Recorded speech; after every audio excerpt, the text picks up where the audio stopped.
देखिए, इस कॉन्फ्रेंस के माध्यम से जो हमारे कॉन्स्टिट्यूशंस में आर्टिकल 51 है, जो अंतर्राष्ट्रीय स्तर पर शांति सौहार्द की बात करता है, उसको हम प्रमोट कैसे करें। तो आर्टिकल 51 को लेकर के ये हर साल कॉन्फ्रेंस करते हैं, जिसमें दूसरे देशों के चीफ जस्टिस को ये बुलाते हैं। आज भी ये कह रहे हैं कि 68 कंट्रीज़ के चीफ जस्टिस 56 कंट्रीज़ के चीफ जस्टिस आए हुए हैं। तो ये एक अच्छा प्रयास है कि अब धीरे धीरे ये विषय तो चल ही रहा ना। G20 में आपने देखा नहीं क्या कि वन अर्थ, वन फैमिली और वन फ्यूचर। तो ये गवर्नेंस के फ्यूचर की बात कर रहे हैं कि इसके लिए एक यूएन में चार्टर बना था। जब यूएनओ बना वो 80 साल पहले बना। उसके बाद बहुत से चैलेंजेस अब आ गए, क्लाइमेट चेंज आ गया, नए नए टेंशन की चीज़ें आ गई, आपका स्ट्रेस मैनेजमेंट एक नया सब्जेक्ट आ गया। ये सब चीज़ें ठीक होगी तब जाके गवर्नेंस हमारा ठीक होगा।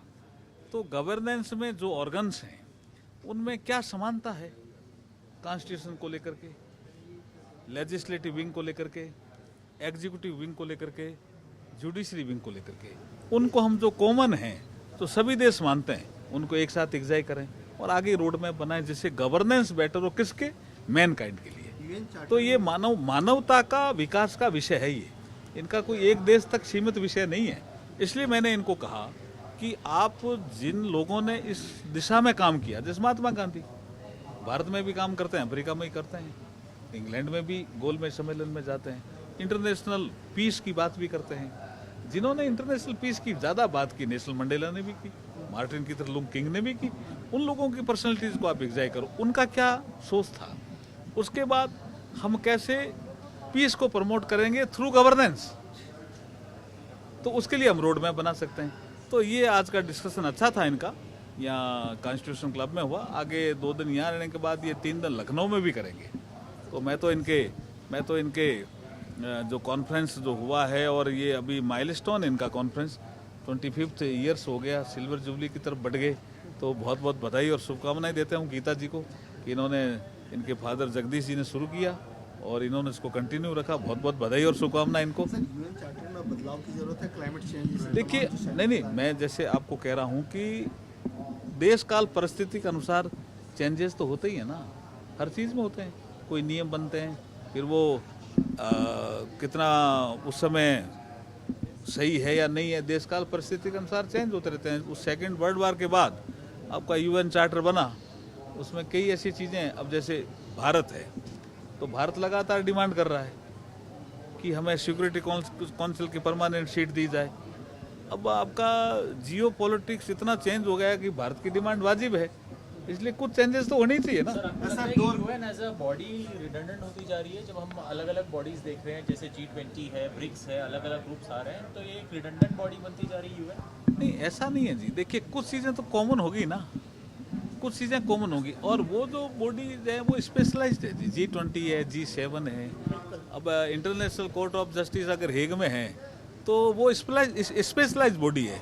अगर कोई इन्वायरमेंटल के इशू पे कोई बॉडी बनी है तो वो स्पेशलाइज्ड बॉडी है। लेकिन यूएन अभी भी मेरे हिसाब से एक बॉडी है जो महत्वपूर्ण बॉडी है। उसकी जो वार्षिक जो कॉन्फ्रेंसेज होती है उसका अपना महत्वपूर्ण रोल होता है। और अब भी कोई बड़ा इशू आता है तो यूएन में ले जाते हैं। जैसे योग का इशू आया, कहाँ ले गए हम? यूएन काउंसिल में ले गए, वहीं से अप्रूव कराए ना। इसलिए थैंक यू। सर, 2 राज्यों में चुनाव हो रहे हैं। अच्छा, चुनाव आ गया क्या? खत्म होने वाले हैं। और राजस्थान में उपचुनाव हो चुके हैं, यूपी में उपचुनाव आज हो रहे हैं, क्या उम्मीद है सर? देखिए, 2014 का जो लोकसभा का चुनाव हुआ, जिसको हम जनरल इलेक्शन कहते हैं कॉमन भाषा में, उसके बाद तीसरी बार नरेंद्र मोदी जी प्रधानमंत्री बने, तो एक महत्वपूर्ण चुनाव था हरियाणा का। उसने एक एजेंडा सेट किया, जो हरियाणा का रिजल्ट रहा उसके अनुरूप ही महाराष्ट्र में और झारखंड में रिजल्ट रहने वाला है। और मैं राजस्थान से आता हूँ, 7 हमारी विधानसभाओं में उपचुनाव है। आप देखना, बहुत बेहतर प्रदर्शन भारतीय जनता पार्टी करने वाली है राजस्थान में। Thank you.